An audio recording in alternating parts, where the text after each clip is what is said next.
नमस्कार, मैं हूं दीपाली राणा। आप देख रहे हैं गोल्ड स्पॉट। सोने चांदी कीमतों में आज कमजोरी देखने को मिल रही है। M6 पर सोना 45,500 के करीब कारोबार कर रहा है। डॉलर में मजबूती और इकोनॉमिक रिकवरी की उम्मीद से कीमतों पर दबाव है। अब आगे सोने चांदी में क्या स्ट्रैटेजी आपकी होनी चाहिए, इस पर बातचीत करेंगे एक्सिस सिक्योरिटीज के सुनील कटके, मोती रसोल के किशोर नान्ने और CNBC TV commutator Manisha Gupta हमारे साथ हैं। हालांकि अभी आप देखेंगे तो सिल्वर 67,700 के आसपास ट्रेड कर रहा है और 45,000 के ऊपर गोल्ड टिका हुआ है, यानी 45,000 के आसपास ही प्राइसेस कारोबार कर रहे हैं। सभी का स्वागत है इस शो में। किशोर जी, पहले आपका आउटलुक लेना चाहेंगे। क्या ट्रिगर्स यहां से आगे सोने के लिए देख रहे हैं, क्योंकि साल के शुरुआत से ही दबाव हमने देखा है और अभी भी प्राइसेस जो है वो 45,000 के आसपास होवर कर रहे हैं। क्या आउटलुक यहां से लेके चल रहे हैं, क्या सजेशन आप अपने क्लाइंट्स को दे रहे हैं इस वक्त गोल्ड पर? Good morning Deepali. I think gold अभी फिलहाल के लिए देखें तो 8 महीने का लो पे आ गया है और दूसरा जो ट्रेजरी यील्ड है, यूएस का जो 10 ईयर बॉन्ड का यील्ड है करीब करीब 1.4 के ऊपर पहुंच के आई थिंक वहां से पॉलिसी मेकर्स को थोड़ा सा परेशानी दे रहा है।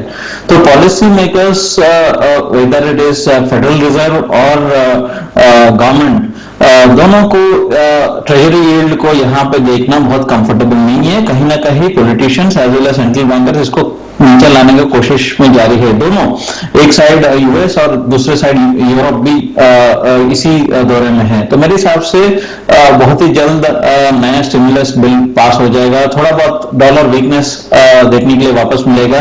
मैं ये मानता हूं कि अगर medium to long term investor है तो यहां से रिस्क रिवॉर्ड रेशियो जो है वो काफी फेवरेबल लगता है। मुझे लगता है यहां से अगर रिस्क है तो 1,000 रुपए का डाउनसाइड का रिस्क है, बट अपसाइड में काफी हद तक वापस हम लोग 48 से 52 के बीच में 52 मतलब 3-4 हजार का आपको अपसाइड के लिए मीडियम टर्म इन्वेस्टर्स को बाइंग का सलाह दे सकते हैं।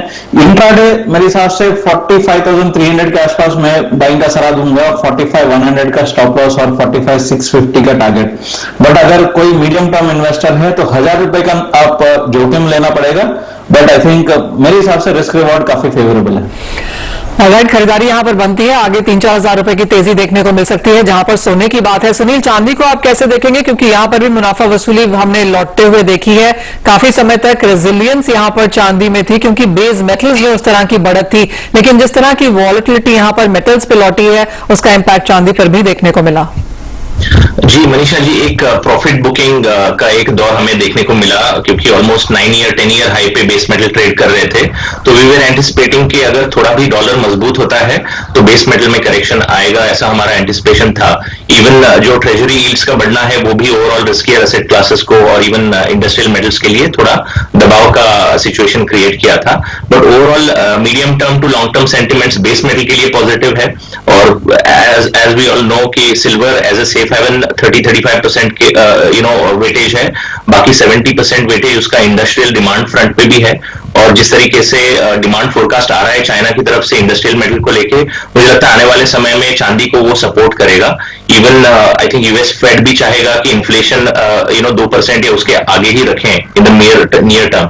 और ट्रेजरी यील्ड भी, जैसे किशोर जी ने बताया, मुझे लगता है कि सेंट्रल बैंक्स वर्क करेंगे कि ट्रेजरी यील्ड्स को फिर से थोड़ा बहुत अपने दायरे में लेके आए, जिससे गोल्ड और सिल्वर के प्राइसेस को सपोर्ट मिलेगा। तो मेरा टेक्निकल फ्रंट पे भी यही मानना है कि जब तक सिल्वर $25 के ऊपर है, जैसे अभी $26.60 के रेंज में चल रहा है, तो तब तक तेजी ही एंटिसिपेटेड है और इसमें भी बाय ऑन डिप की रणनीति अपनानी चाहिए।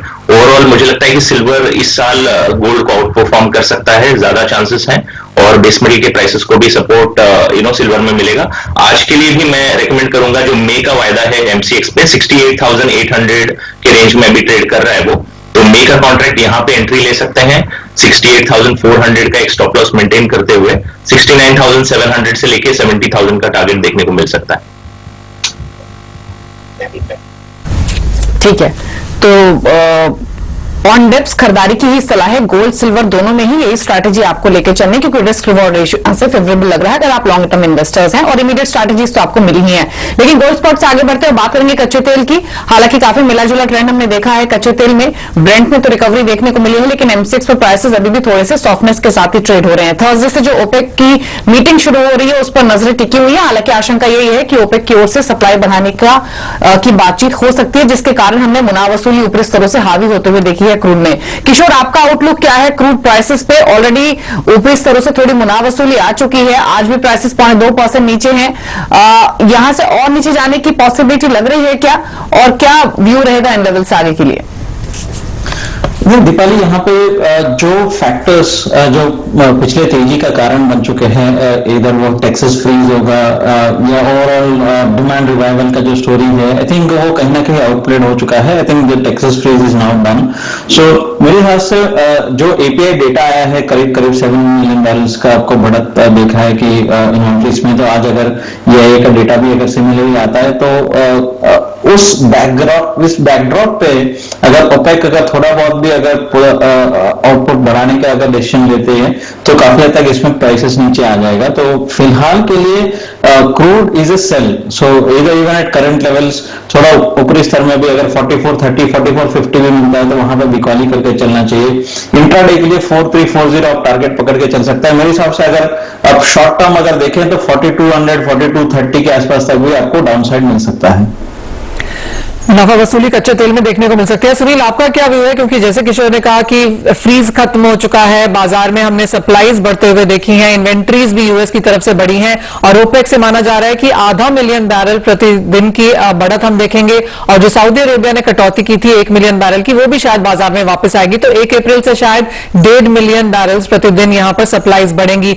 आपको क्या लगता है, क्या मूव्स देखने को मिल सकते हैं कच्चे तेल में, और यहां से नेचुरल गैस में भी अब यहां पर क्या स्ट्रैटेजी हो सकती है? जी मनीषा जी, मुझे लगता है कि क्रूड ऑयल के प्राइसेस क्योंकि बहुत ही शॉर्ट टर्म में बढ़े हैं, और जैसे आपने बताया टेक्सास में जो कोल्ड वेदर के फ्रंट पे जो सप्लाई हैम्पर हुआ था उससे सपोर्ट मिला था, but over a period of time अगर हम ग्लोबल लेवल पे देखें तो डिमांड रिकवरी जो है एक ठीक ठाक कॉन्फिडेंस लेके आई है, और मुझे लगता है प्राइसेस ऑलरेडी $4-5 करेक्शन हो चुका है रिसेंट टाइम में। तो WTI मुझे लगता है कि $60 का एक बेस बना सकता है यहां से। इमीडिएटली करेक्शन मुझे नहीं लगता है कि WTI फिर से $55 या $52 तक पहुंचेगा। तो मेरा यही सजेशन यहां पे भी रहेगा। जो ओवरऑल फंडामेंटल आउटलुक यही है कि यूएस में जो आउटपुट है वो ड्रॉडाउन है, इन्वेंट्रीज ड्रॉडाउन है, और डिमांड रिकवरी एंटिसिपेशन से ज्यादा है, और ओपेक में भी जो कल का मीटिंग है उसमें मेरे ख्याल से सब लोग उस पर ध्यान लगा के रखेंगे। बट इमीडिएट बेसिस पे ओपेक हो या अलाइज हो, वो नहीं चाहेंगे कि प्राइसेस में एक बड़ा करेक्शन देखने को मिले, तो वो भी जो डिसीजन लेंगे कॉशियस तौर पे लेंगे, ताकि रेट्स जो है $60 के आसपास WTI का और $64 के आसपास ब्रेंट का प्राइस जो है स्टेबलाइज हो जाए। तो डिसीजन थोड़ा कैलकुलेटिव रहेगा। तो मेरा अभी भी यही मानना है कि बाय ऑन डिप का एक रणनीति अभी भी क्रूड में रखना चाहिए। 4350 के रेंज में अगर आता है तो खरीदना चाहिए, 4300 के रेंज में एक स्टॉप लॉस मेंटेन करते हुए 4480 4500 का लेवल हमें क्रूड ऑयल में देखने को मिल सकता है। कमिंग टू नेचुरल गैस, मुझे लगता है नेचुरल गैस वेदर फ्रंट बहुत ही ज्यादा वोलेटाइल मूव दिखा रहा है। 200 के रेंज में अगर आता है तो खरीदना चाहिए, क्योंकि ओवर पीरियड ऑफ टाइम मुझे लगता है कोल्ड वेदर का सपोर्ट मिलेगा। इवन इन्वेंट्रीज भी एक्सपेक्टेड से कम है अभी, और आने वाले समय में वेदर में डिटोरिएशन एक्सपेक्टेड है। तो 200 या 205 के रेंज में नेचुरल गैस में एक ठीक ठाक एंट्री लेवल है। फिर से प्राइसेस जो है मुझे लगता है 215 से लेकर 220 तक का लेवल दिखा सकता है। तो बाय ऑन डिप का रणनीति जो है नेचुरल गैस में भी रिटेन करना चाहिए। तो बाय एंड डिप्स की स्ट्रैटेजी नेचुरल गैस में भी रख सकते हैं। फिलहाल प्राइसेस 209 के आसपास कर रहे हैं ट्रेड। अब पूरे ही बेस मेटल पैक को देखते हैं, जहां पर मुनाफ वसूली हम देख रहे हैं। दरअसल चीन से भी जो आंकड़े आए थे उसके कारण ही थोड़ा दबाव बना है, लेकिन अब तक जो तेजी बेस मेटल के पीछे बनी है उसके पीछे दो ही कारण रहे। एक तरफ सप्लाई कंसर्न्स और हाई डिमांड की एंटिसिपेशन। लेकिन किशोर, करना क्या है? लगातार ऑन डिप्स हमने बाइंग इमर्ज होते हुए देखी है बेस मेटल पैक में। आज भी थोड़ी मुनाफ वसूली दिख रही है, इसको यूज करना है खरीदारी करने के लिए या फिर रुकना है भी? आई थिंक मुझे लगता है कि ये सेलेक्टिव बाइंग अपॉर्चुनिटी है। मेरे हिसाब से एल्यूमिनियम और कॉपर में तेजी करना चाहिए। मेरे हिसाब से कॉपर में 706 के आसपास मैं बाइंग का सलाह दूंगा, 703 का स्टॉप लॉस यूज करके 714 का टारगेट के लिए। वही aluminium I think again short term आपको अपसाइड मूव मिल सकता है। इसमें सप्लाई कंसर्न्स है, डिमांड ठीक ठाक है, तो उसमें भी आपको पॉजिटिव मोमेंटम मिल सकता है। मैं आई थिंक लेड में मैं बिकवाली का सलाह दूंगा। प्रॉब्ली आपको 168 167 तक भी डाउन साइड देखने को मिल सकता है।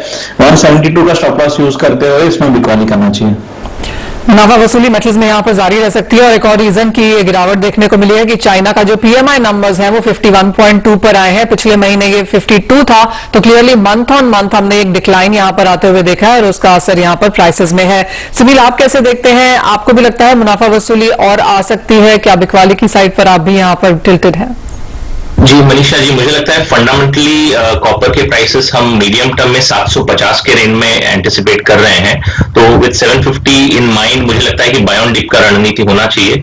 कल भी हमने देखा तकरीबन 690 का लो बनाया कॉपर ने डोमेस्टिक मार्केट में, और इमीडिएटली हमने देखा नीजर्क रिएक्शन के तौर पे एक वी शॉर्ट रिकवरी हमने देखा 715 720 तक का भी रेंज कल हमने देखा। तो बाय ऑन डिप में इनफैक्ट लोअर लेवल पे अच्छी खासी बाइंग देखने को मिल रही है बेस मेटल पैक में, और मुझे लगता है आने वाले समय में कॉपर या इवन अदर मेटल्स का जो फंडामेंटल डिमांड है इलेक्ट्रिक व्हीकल के तरफ से हम बोले या ग्रीन एनर्जी फ्रंट पे हम बोले या इवन इलेक्ट्रॉनिक गैजेट फ्रंट पे बोले, तो मुझे लगता है ओवरऑल डिमांड फोरकास्ट एक पॉजिटिव की तरफ दिखाई दे रहा है, और इवन इन्फ्लेशन का भी सपोर्ट आने वाले समय में मिलेगा इन सब इंडस्ट्रियल मेटल्स को।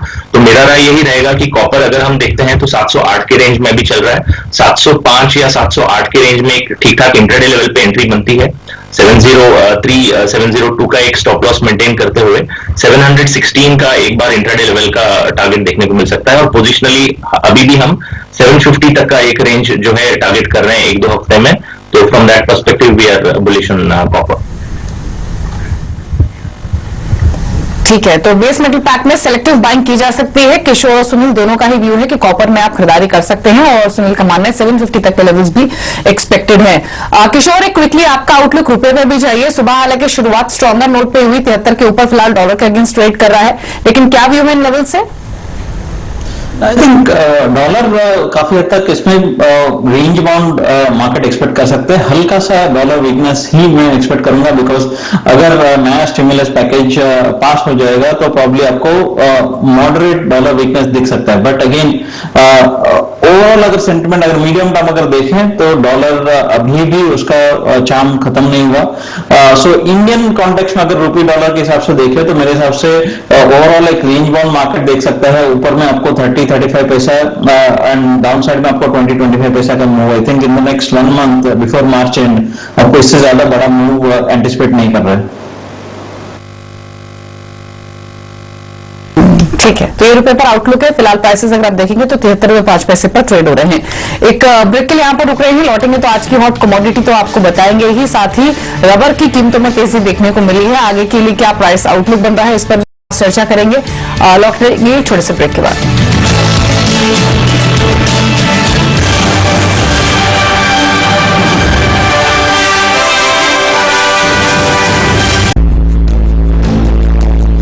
आप दे रहे कमोडिटी राउंड पर यहां से सीधे कर लेते हैं आज की हॉट कमोडिटी का।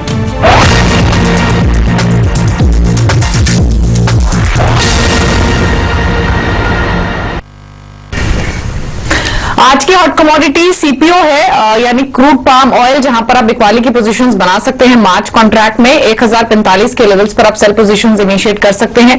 टारगेट एक्सपेक्ट कर सकते हैं नीचे की तरफ 1026 का। स्टॉप लॉस आप मेंटेन कर सकते हैं 1054 पर। 2-3 रीजन है क्यों बेचने की सलाह। ऑलरेडी हमने देखा है कि सीपीओ के मार्च फ्यूचर्स में दबाव देखने को मिला है। मलेशियन पाम ऑयल फ्यूचर्स भी लगातार चौथा सेशन रहा है जब गिरावट के साथ ट्रेड हो रहे हैं, और इसके पीछे 2-3 रीजन रहे हैं। एक तरफ तो आशंका यह है कि फरवरी में जो स्टॉक पाइल अप होने की पॉसिबिलिटी है, और दूसरी तरफ जो एक्सपोर्ट्स हैं वो फरवरी के दौरान ड्रॉप हुए हैं। तो एक्सपोर्ट्स कम हुए हैं, सप्लाई ज्यादा होने की आशंका के बीच में प्राइसेस ऑलरेडी दबाव में रहे हैं, और एक्सपेक्टेशंस है कि यहां से और नीचे स्लिप हो सकते हैं। इसीलिए क्रूड में भी जो प्रॉफिट बुकिंग देखने को मिली है उसका भी एक सेंटिमेंटल इंपैक्ट सीपीओ पर देखने को मिलेगा। तो यहां से 1045 के आसपास मिले मार्च कॉन्ट्रैक्ट में तो बेच के चलिए, बेचने की पोजीशन सीपीओ में बना सकते हैं। राइट, कुछ मुनाफा वसूली वहां पर देखने को मिल पाएगी, लेकिन आगे बढ़ते हैं। और रबर की कीमतों में भी तेजी देखने को मिली है। टायर कंपनियों की अच्छी मांग से कीमतों को सपोर्ट है। इसके अलावा पीक टैपिंग सीजन खत्म होने पर भी रबर में तेजी है। हमारे साथ बात करने के लिए जुड़े हैं एक्यूमेन कैपिटल के अक्षय अग्रवाल। अक्षय नमस्कार। रबर की वॉल्यूम्स हमने एक्सचेंज पर थोड़ी सी यहां पर बेहतर होते हुए देखी है।